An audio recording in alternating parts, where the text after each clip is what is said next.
All right, so Isaiah 41:10. Isaiah 41:10 is the verse that we've been looking at, and we've been filtering the things that we've been studying through, right? Isaiah 41:10.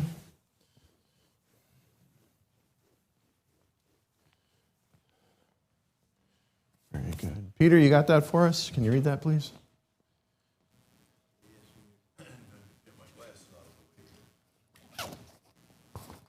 Fear thou not, for I am with thee. Be not dismayed, for I am thy God. I will strengthen thee. Yea, I will help thee. Yea, I will uphold thee with the right hand of my righteousness. Very good. All right, so that's the kind of lens that we're looking at as we study through Moses.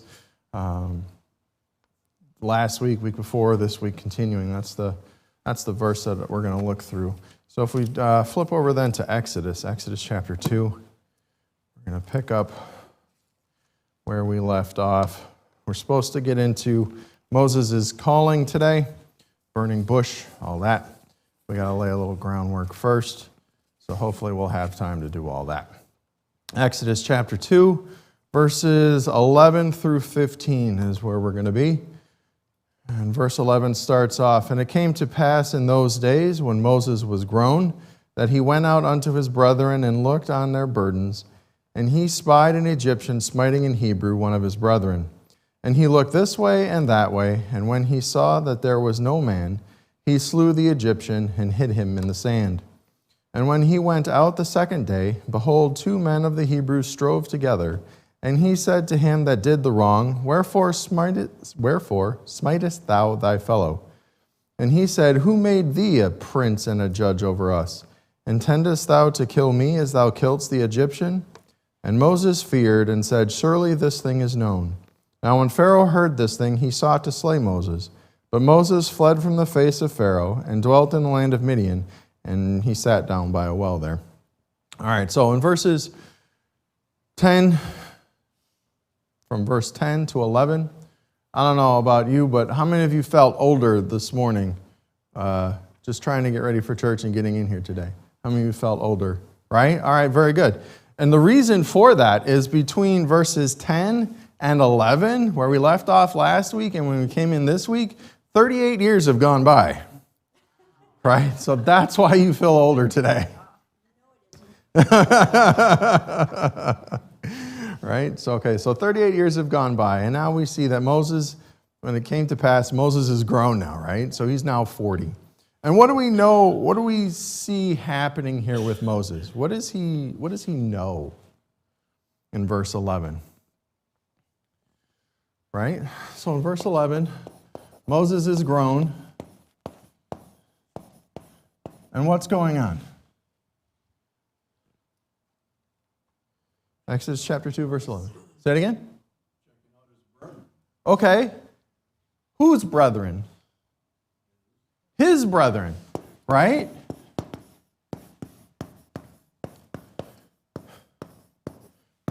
So what does he know?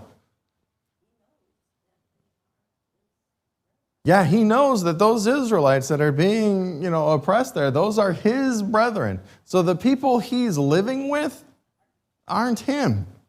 Right? Okay, what else does he see? They're abusing one another, right? So what is he actually seeing there? How is it listed? Say it again. Their burdens, right? Come on, Elizabeth, you've got to be louder than that. 38 years have gone by. I can't hear as well. So what is he realizing with that statement that's there? His brethren, their burdens. He does have it pretty easy, right? He recognizes that the conditions that he is in and that his brethren are in are different, right? So here he recognizes a relation, and then he also recognizes their burden, their oppression. Oops, I don't know why you dot an R, but there you go. Okay, right? So he recognizes that there's a relation there. He recognizes that there is a disconnect between him and their burdens, right? So there's a lot that's kind of going on. We talked about that last week with the family drama, right? And how Moses, sitting across the table from the man that issued the command to kill his people, the man who issued the command to oppress his people, Pharaoh sitting across from a Hebrew that he commanded to have killed, but had his daughter spared, right? So there's an interesting family dynamic that's going on there. We talked about that last week. Okay, so in verse 12, what happened? What happened? He kills. Why? Because Moses has never seen fighting before? Why does Moses kill the Egyptian? Because he's beating his brethren, right? So he slays that Egyptian.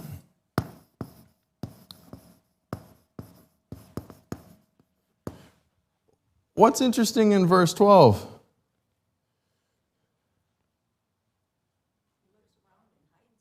He looks around, right? He looks this way, he looks that way. Okay, nobody's looking. And then what? Then he commits the action. And then he covers it up, literally, with sand, right? Okay? So how are little kids different than 40-year-olds?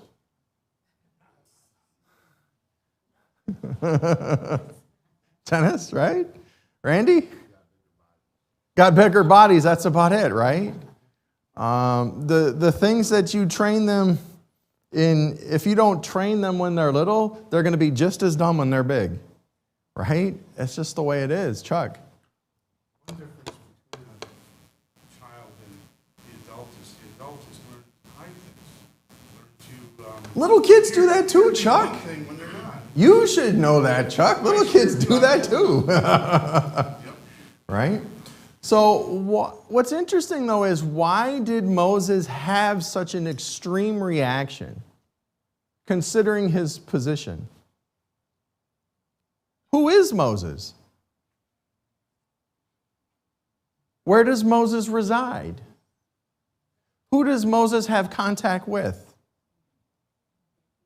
Right? The king, Pharaoh, Pharaoh's family. So do you think the Egyptians around them know who Moses is? Yeah, they do. They know who Moses is, right?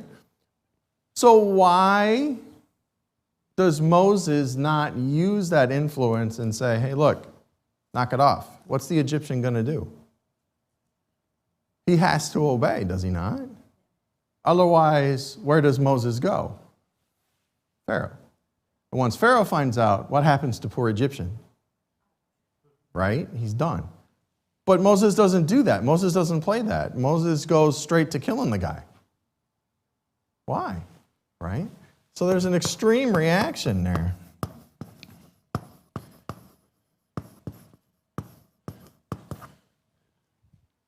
All right, and we'll take a look at that in a little bit. In verses 13 and 14, right? And Moses, went out the second day, and behold, 2 men of the Hebrews strove together. And he said to him that did the wrong, wherefore smitest thou thy fellow? And he said, who made thee a prince and a judge over us? Intendest thou to kill me as thou killedst the Egyptian? And Moses feared and said, surely this thing is known. So what's different now in this interaction? Right, well, the Egyptian part is not secret, right? But we have the same interaction, one between an Egyptian and a Hebrew, and one between a Hebrew and a Hebrew, and Moses acts differently. Why?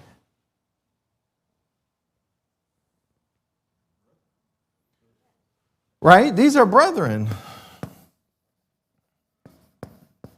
Right? These are 2 Hebrews. So what does Moses do? Right? Reason, logic, right? Why? What are you doing? You guys are brothers. Come on. Knock it off. And what's their response? Scoff. Huh, who are you? Who made you a prince and a judge over us? Right? Yeah, who are you to tell me what to do, right? Exactly. Who put you in authority over me? Right? And we talked about this last week, how it's most likely that both sides hated Moses. Right? The Egyptians didn't like Moses because he doesn't belong there. Hebrews don't like Moses because he's up with Pharaoh, and how are you special? Right? How'd you escape the killing, Peter? Oh, you have to wonder really what his status was then, because if he was an illegitimate son in one sense of Pharaoh, yet if he has that position, they would know he is a ruler, but obviously he was not in their mind. Well, sure. So I'm not For which side? For Hebrew side or for Egyptian side? both sides. Both sides, right? So both sides hate him, right? Yeah. You're in that mixed status, right? Randy? What makes you think Moses was the illegitimate son? Well, in the relationship with Pharaoh is what Peter's talking about. Because he's not Pharaoh's daughter's son. He's an adopted son. So it's not, an Egyptian-born son, rightful heir to the throne, etc. Right? So what's interesting then about verse 14, right? What does the Egyptian say to him?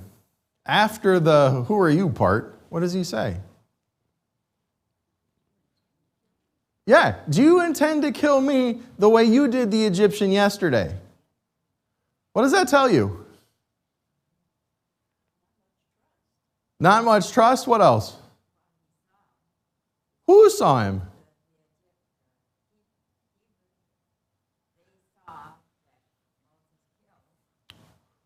Did they see? Well, one thing we don't know is who this guy is, right? We know that there was an Egyptian and a Hebrew, right? Moses looks around and there's nobody. Nobody, right? And then what comes back the next day? Is this the same guy who was in verse 12? Could have been a rumor mill going around. In which case, who ratted Moses out? Right? His own brethren then ratted him out. So all throughout Israel then, everybody knows, oh, he killed this Egyptian yesterday. And Moses is like, gulp. Right? And then what do we find out in 15? Pharaoh finds out. Right? So his brethren, there's no trust there. Right? And then in 15, Pharaoh finds out.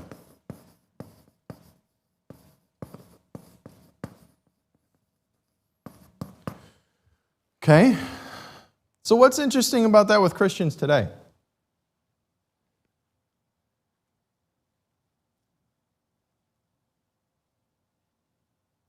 Right? People have been around in churches enough, I'm sure, that they realize that Christian brethren always love and care for and protect one another, right? No. Oftentimes they're the first ones to rat out the person. Right? Randy? They teach you how to fight sometimes. Nice. Okay. So, Chuck. It's an analogy. Uh-huh. Something in my life, back in the mid-'80s, I was an American Family Insurance agent, and they were trying to create like a little union, the Agents Association. Mm-hmm. I went to a meeting once. Now, my gut instinct, my own discernment told me I don't want to be in a foxhole with any of these guys. Right. And I was not wrong, because when they were brought before some authority, be the state director, they just rolled over. Sure. You know what I mean? Yeah. So, you get a similar situation here. Right. You got to have a little discernment. Not everybody has the same character,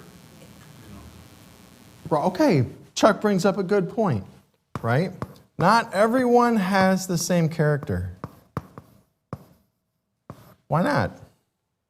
We understand with the unsaved, sure, fine, right? But as Christians, why don't we have the same character? Who are we supposed to be emulating? Christ, right? And what did Christ tell us about a house divided against itself? it can't stand, right? And we wonder why churches have splits and problems and they're closing doors. And what happened to that church over there? I don't know, it's gone, right? Peter? Pour a little bit of light that it sheds in the New Testament on this situation. Moses thought they would understand how God was going to use him. Peter, knock it off. Peter's jumping on me again. Erase that part. All right, come on. Acts chapter 7. Let's go. Acts chapter 7, right?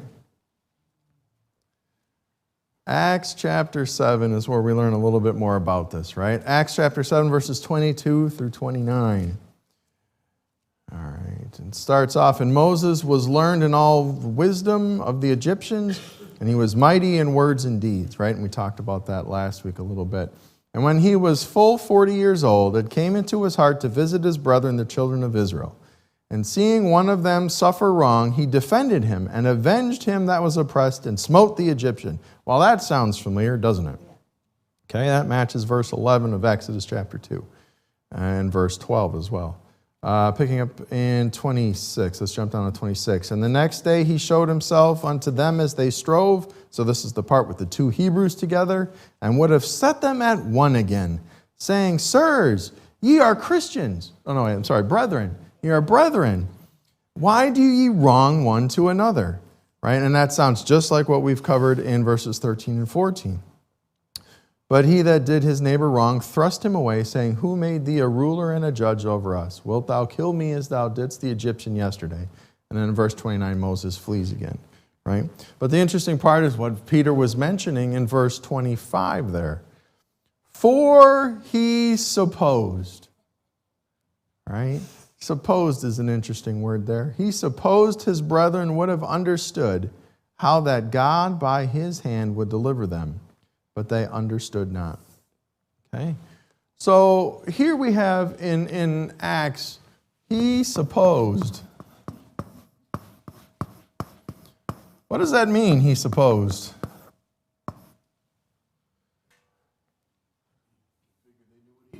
He figured they were on the same page as him. He figured they knew the plan. He figured God was letting them know the same way he was letting Moses himself know about what the plan was. Right? Chuck.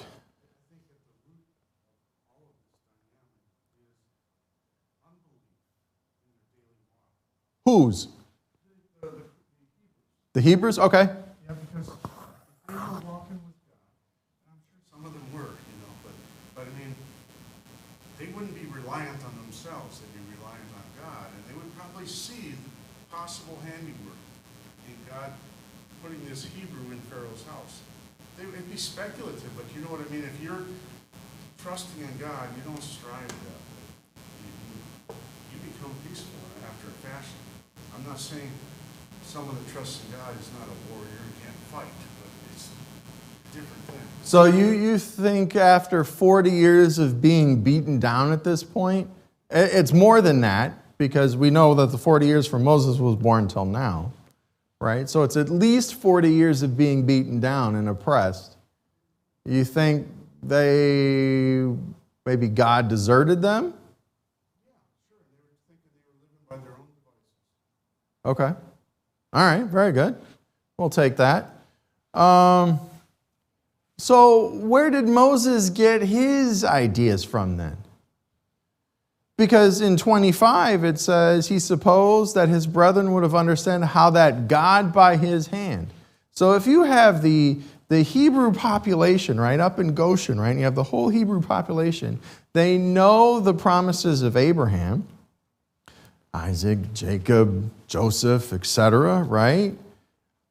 Versus Moses, who is by himself in Pharaoh's household. How does Moses have the knowledge and the Hebrews don't? Maybe from his mom. He only had his mom for a couple years. After that, she had to give him up. So, I mean, even if he was up to 5 years old, even if she got to keep him up to 5 years old, he's got to retain that in the world for the next 35 years. But yet the Hebrews who have the opportunity to still have it don't. Chuck and Peter was a duel. Well, clearly, it's factual that Moses knew something of his heritage, Yeah. where they all came from. That's interesting. There's two ways that he would know that. One, Egyptians probably had really great records. Yep. He was literate. He could research that. Yep, that's true. Probably find out about Hebrews had great records, too. Joseph and the whole plagues, famine and no famine. He probably could learn all that. Yeah. I'm not saying that Egyptians studied their history. Right. A typical Egyptian might not know what happened 400 years ago. Typical American. Yeah, right. Yeah, exactly. And that's one route. The other is if he consorted a little bit with Hebrew slaves, maybe talk to them, learn things about their heritage, probably a little of both. He obviously couldn't be seen to side with them. Sure. But I mean, if you have Hebrew slaves maybe serving in your Pharaoh's household, you might learn some things. Well, if you take that point, then if he can't be seen to sympathize with them, why did he do verse 25 when he killed them? When he killed the Egyptians, smiting their brethren? Why did he go down? Why then? You know, those are details I wish we had, because there's some sort of change that happened there. There's some sort of motivation that Moses had. You know, today I'm going to go down and see my brethren. And then sees this interaction between the Egyptian and the Hebrew and kills the Egyptian. I don't think that's what he had planned for the day, you know? But some sort of motivation was there. Some sort of knowledge is definitely there, right? Peter, you still got some or no? Well, as long as somehow the Spirit of God was speaking to him. Yeah. Because of his godly parents. Sure. And if mom had him for 4 or 5 years, she could have said, God has promised through Joseph, Yeah. he will be delivered. Perhaps you're being brought to Pharaoh's house for that purpose. A 5-year-old, I'm sure could remember that years later. If mom kept putting it in his head. Sure. God's hand may be on you, son. You know, you're going to be taken from me, but just remember this. Sure. Yeah. The seed Somehow God planted was like working- Esther there. God was working on his heart that now was the time. Sure. That brings up a good point, right? Because we talked about this last week, right? Why was Moses not killed? Right? Why was Moses placed where he was specifically in the river? Why was he found by Pharaoh's daughter specifically? Right? Why was he then nourished and learned words and things and stuff in Egypt, right? Why did Moses have the family drama that he had? Because in Acts chapter 7, verse 25, it says, God by his hand. Right? So that seed that's planted there that Peter was talking about is mentioned, okay, God has something for me, even though I am somewhat isolated, surrounded by Egyptians, I can still do God's work. Right? We see that in the kings, right? Evil king, evil king, evil king, miraculous, good king, evil king, evil king, evil king, right? So at some point, the decision comes down to us as an individual as to which side are we going to follow God or not? Are we going to obey God or not? Because you got to understand that through these details, through this training, through this drama in Moses' life, God's preparing Moses. The same way he's preparing us, or has prepared us. We have details in our life. We have different training in our lives. We have different experiences, influences in our life, right? But what God prepares, he intends to use. Right? What God prepares, he intends to use. Chuck. Also, the things that Moses wrote down about what God said to Abraham. Mm-hmm. Yeah, yeah.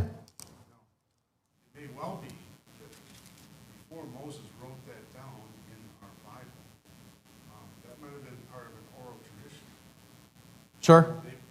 It's very likely. Yeah. I'm not saying that what Moses wrote down was the stories he was told. When he wrote it, God inspired exactly his words. Right, exactly. But it's very likely that they knew everything about Adam and Enoch, Oh, yeah. Noah and Abraham. And Yeah, they knew all that. they knew what Abraham was told, you know. And so, much like today, we speculate about is Jesus coming back, and it seems so. We look at prophecies. Well, they probably knew that 400 seasons had passed. And they were looking for something. Do you think they did? I'm sure there are some. You think they were counting? No, it says 430, man. One, two, when did this start? How long has this got to go? I don't know that they did. Because people are dumb. In the Word of God, where we explicitly see that they were speculating about that, or that they talked about what Abraham was told, right? Not that I can see. Yeah. Interesting. I'll have to look at that a little bit because they, It's just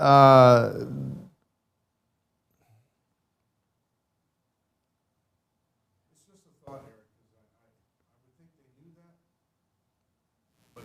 well, if you think they knew that then you'd have to go further out and look at the actual Exodus process itself. And what did they do? All they did was complain. All they did was bicker. All they did was fight with Moses about, oh, you take too much upon you, Moses. Even when people are dying, right? God opens up and says, boom. And they're like, Moses, you did that to these people. And Moses is like, come on. This is a case what you're describing is typical of all of us, not them. Yeah. We believe God. No, we believe in God, but we don't believe God. No, it's true. We don't believe Yeah, what yeah. He says. And the proof of that, I mean, we can express things with our mouth, but in our being, in a way that we act, it's almost we don't believe what God says. Oh, it's true. You're right.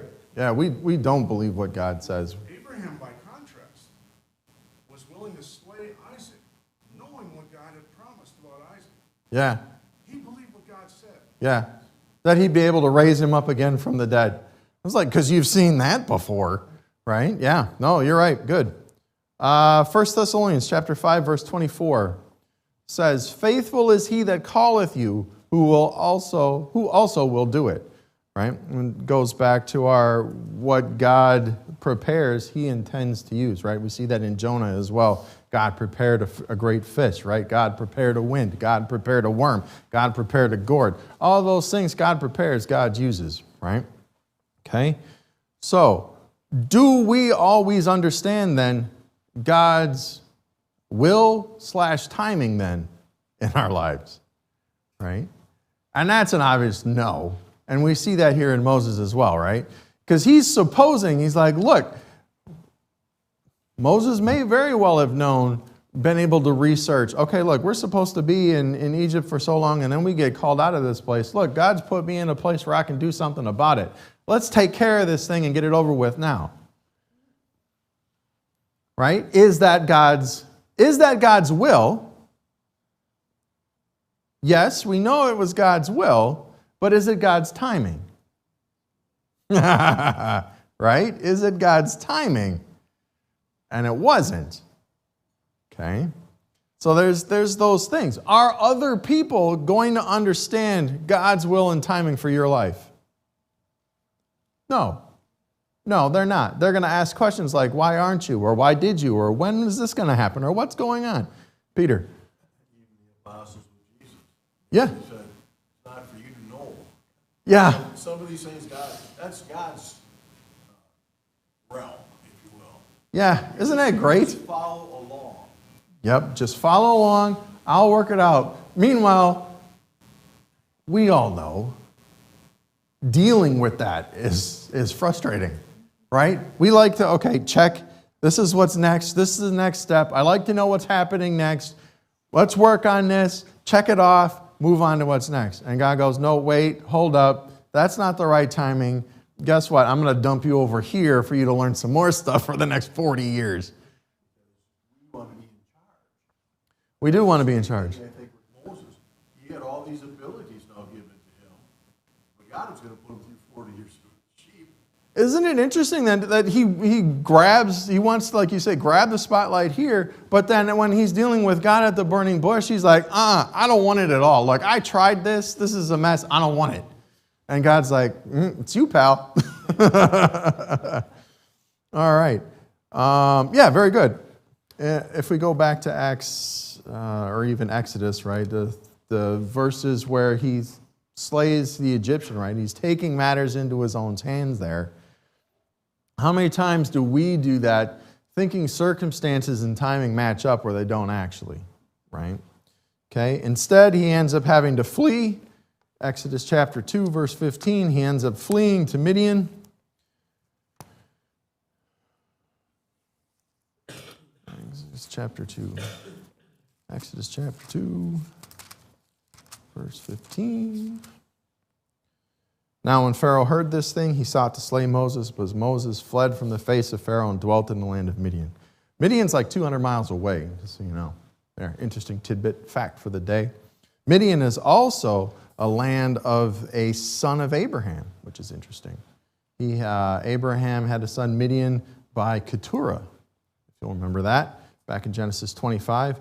And this Midianite-ish area is the land where one of his sons had settled. All right.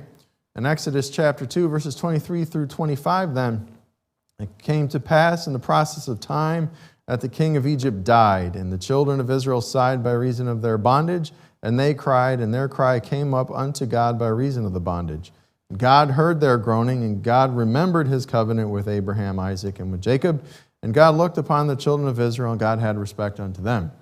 Right? So here then we have, if we tie back into Isaiah 41:10, what's happening? I am thy God, right?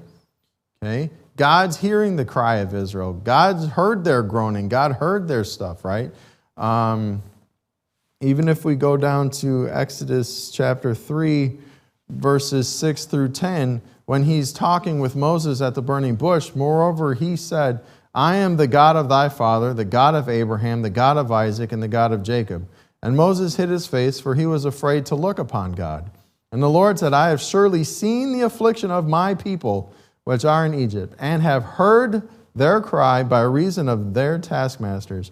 For I know their sorrows, and I am come down to deliver them out of the hand of the Egyptians, and to bring them up out of the land, that land unto a good land and a large, unto a land flowing with milk and honey, unto the place of the Canaanites and all the ites there.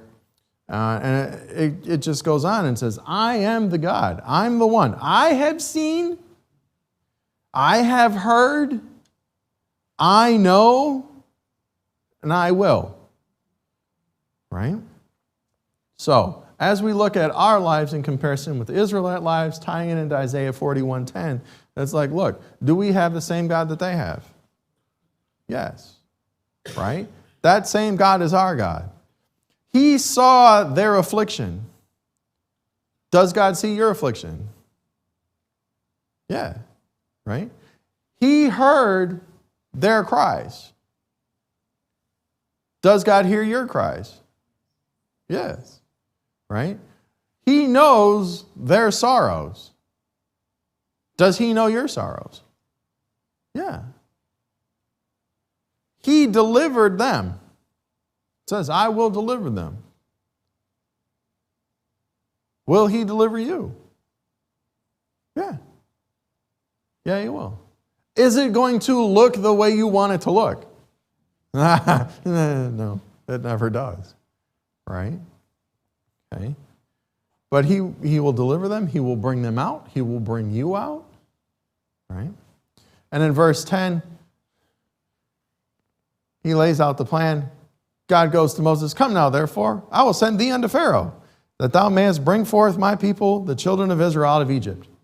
God's like, look, I've heard all this stuff. I've seen all this stuff. Now it's time to act. Moses, come on, let's go. And Moses is like, what? Verse 13. Oh, I'm sorry, verse 11. I jumped ahead. Verse 11. And Moses said unto God, who am I that I should go unto Pharaoh, and that I should bring forth the children of Israel out of Egypt? So what's his first question? Why me? Right? Why me? who am I? Right? Because remember what he's going into. Remember how he was trained. Remember the situations he's already had. Right? Who is he in comparison to Pharaoh? Nobody. Right? He's one of the Hebrew people that he wanted to kill in the first place. And that probably still wants to kill because he doesn't know that the guy's dead yet. Right? He doesn't find that out for another chapter. When God tells him, don't worry about it. The guy who sought your life, he's dead. Don't worry about it. But Moses doesn't know that yet. Okay? And what's God's answer? In verse 12, what's God's answer? Certainly I will be with thee. Oh, that sounds a lot like Isaiah 41:10. Right? Verse 13. And Moses said unto God, behold, when I come to the children of Israel and say unto them, the God of your fathers hath sent me unto you, and they shall say to me, what is his name? What shall I say unto them? What is Moses' question there? Why is Moses having this question in the first place?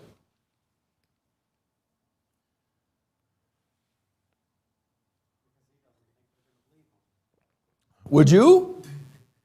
Right? Would you believe this cat who comes wandering in from who knows where he's been hiding? Come on, guys, let's go leave Egypt now. Huh?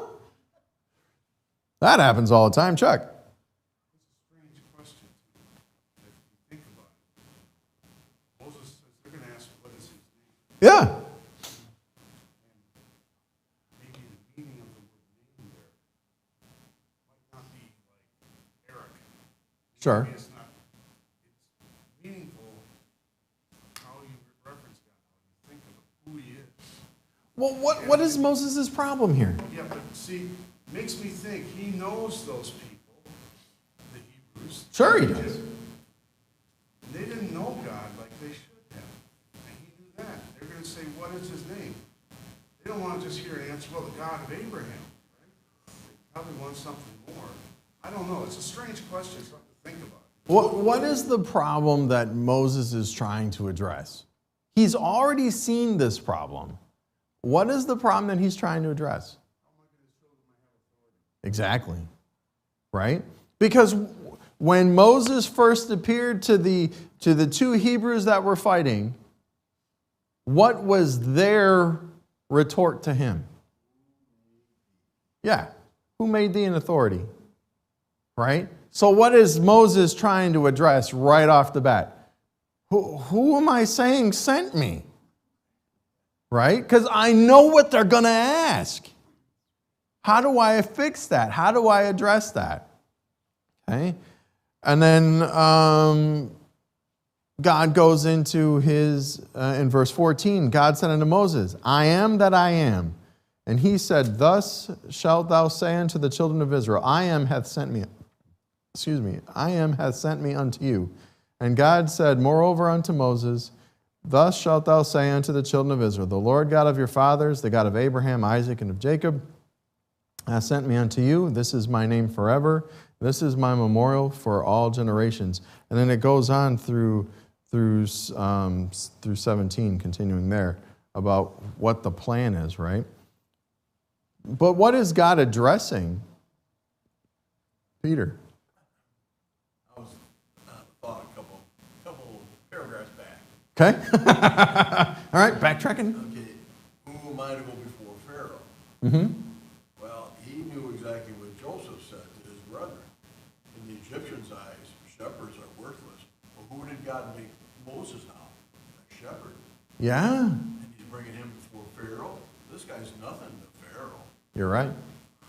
Yeah, that shepherd status, that's an abomination to the Egyptians, right? Okay. Okay, back to verse 14 then. When God says that I am, what is he addressing? What is God pointing out to Moses? Right? He's pointing out his eternality, right? He's pointing out his immutability, that unchangeableness, right? The one who's in control and is not changing, right? What's interesting then is that in verses Exodus 3:16 through 22. Right? Right after Moses says in verse 13, who am I saying sent me? Who am I saying is the authority here? God points out, I am that I am. And then in 16 through 22, God is laying out the exact plan of what's going to happen. The details that are in it. He's like, look, I'm going to take you into these lands. We're going to kick out these people. Your land is going to look like this. Egypt, the king of Egypt isn't going to let you go, which is funny because when Moses first addresses Pharaoh, he's surprised that Pharaoh doesn't let the people go. Right? And he's like, what's going on? I thought that was the plan. It's like God tells Moses basically, you're not listening. Right? He goes on, people will find favor in the sight of the Egyptians, and they're going to take out all this stuff, and we're going to carry them away, and we're going to have all the gold and the jewels, and etc. But in chapter 4, verse 1, Moses already has another question. It's like dealing with kids. Right? You're trying to explain them a math problem, and they've already got the next question ready. Right? It's like you're not listening to the one that we're working on here. Right? God's trying to tell you, look, I'm the one that's in control of all this. Watch all this stuff play out. I'm going to tell you, I'm calling my shot now. This is what's going to happen. And this is how it's going to go. So you don't have to be surprised over here, like when you're talking with Pharaoh and you end up being surprised. There was no reason for that. If you had listened in the first place. Right? I know I've got parents in this class.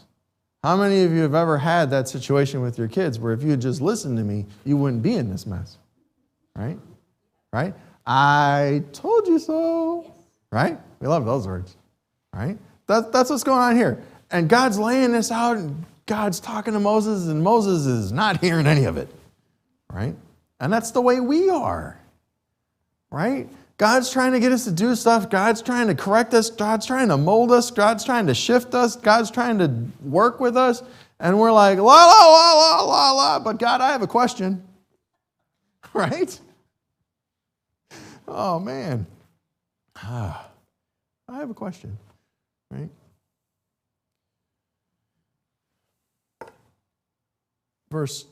Chapter 4, verse 1 then. Yeah, go ahead.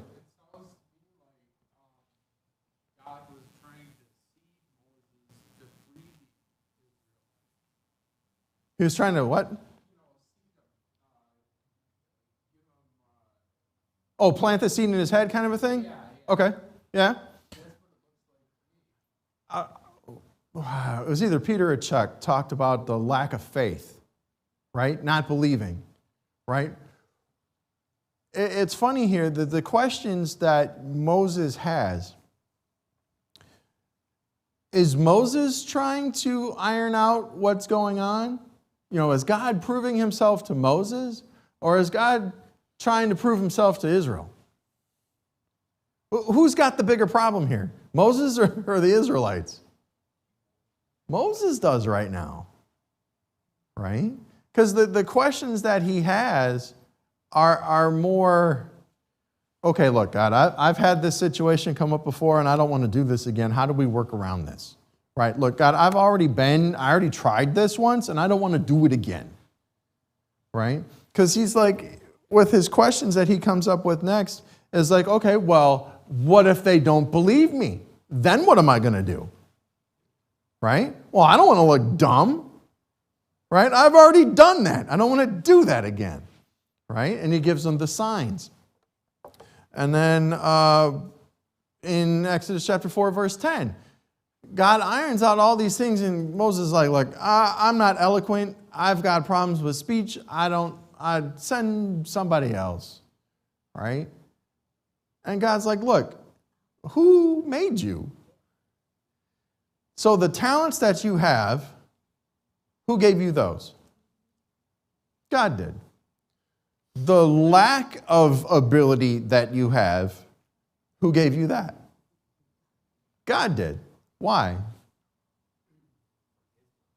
For his purposes, right, Mark? For his purposes, right? Because when does God get the glory? When we're awesome or when we stink at stuff?